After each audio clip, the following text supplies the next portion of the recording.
Welcome, dear survivors. This is Lori speaking, and in our 2-day survivor lesson we will have a look at the game mechanics of rope climbing in the long dark.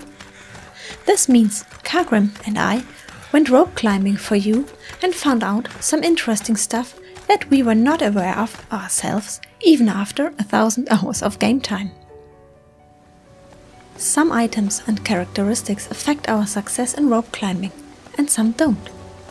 To understand this a bit better, first of all, we want to have a quick look at the mechanics and technique behind rope climbing. While climbing, our character pulls up or down the rope. The number of pulls is always the same for a specific rope and never changes.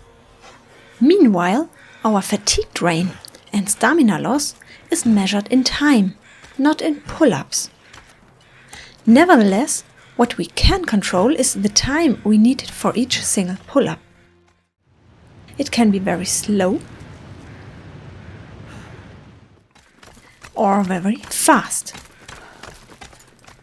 So we cannot influence the amount of pull-ups that we need for each rope, but there are some ways to influence the time we need per pull-up. In the end, which items and characteristics we tested for you and the way they help us, or not, is what we're talking about in the following minutes. Lesson number 1. The Crampons. They are in the game since 2020. The wiki says they give you a higher climbing speed. In our experience we cannot confirm this, but we found out that they preserve our stamina in general. As you see in the clip, when stamina is at half and less, we become slower and slower while climbing. In this way, the crampons help us especially with long ropes, because climbing these would cost lots of stamina and slow us down.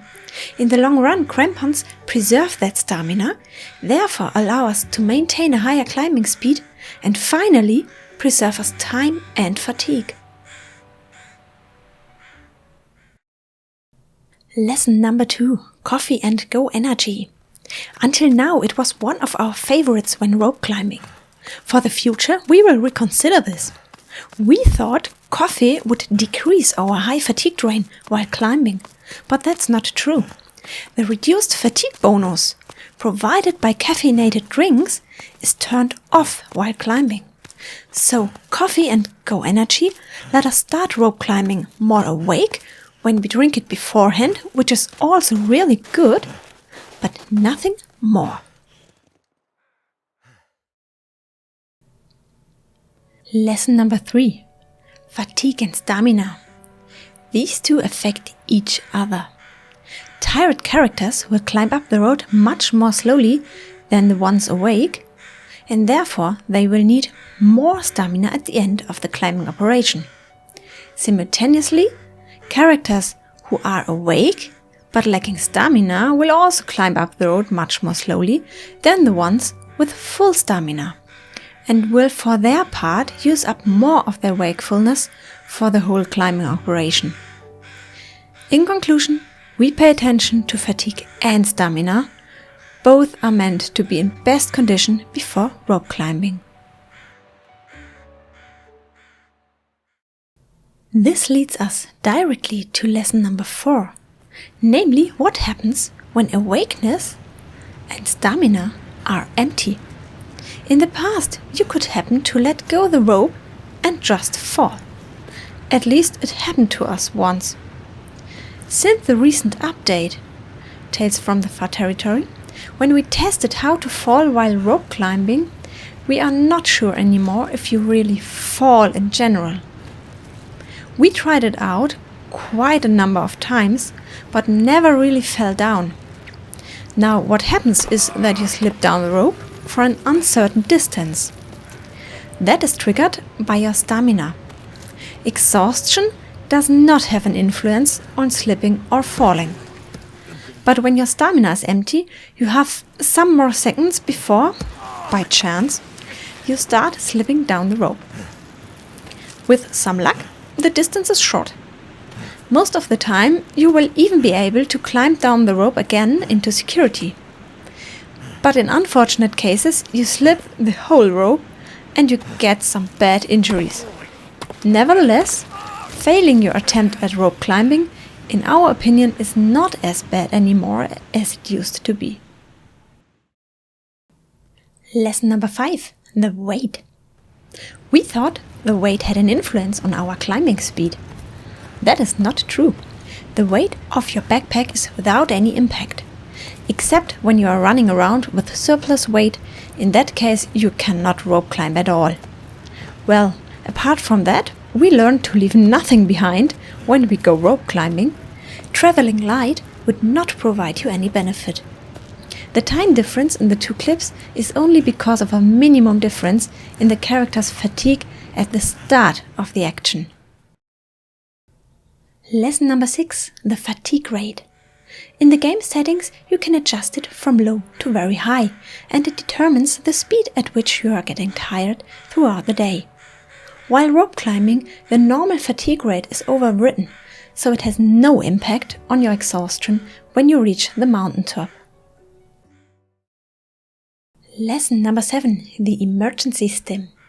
It immediately provides us 15 life points, fills up our fatigue level to 100%, and additionally it provides us unlimited stamina for 10 minutes. Therefore, we can rope climb very fast and for as long as 10 minutes without a need to rest. When these 10 minutes end, we are absolutely exhausted, so it makes sense to head for the next safe sleeping place afterwards. Additionally, the emergency stim allows us to ignore afflictions like sprains and even broken ribs, which means using a stim, we can rope climb even with untreated broken ribs. Taken together, the stim is an excellent item, and we try to take at least one of it with us all the time. After this bunch of information, we come to this conclusion. Number 1. Crampons. They are excellent, especially with long ropes, really helpful. Number 2. Coffee and Go Energy. They are nice to have, but not as important as our number 3, the exhaustion and stamina. Above all, you should keep an eye on exhaustion before you start rope climbing. Already minimal exhaustion right from the start makes a big difference in climbing speed, even for medium length ropes. Number 4. Falling. That's not as dangerous as it was before. Somehow you nearly always have the chance to get down safely. Number 5. The weight. It is absolutely irrelevant as long as you don't try to start rope climbing with surplus weight. Number 6. The preset fatigue rate. It has no effect on rope climbing. Last but not least, number 7, the emergency stim. It is as good as it sounds. In emergency cases, it even allows us to ignore broken ribs while climbing. So, we hope you enjoyed our video about rope climbing in the long dark and you had the chance to learn something useful. If you want to know some more about rope climbing and how to master the longest ropes on Big Bear, please leave us a comment below. Apart from that, stay safe and don't freeze.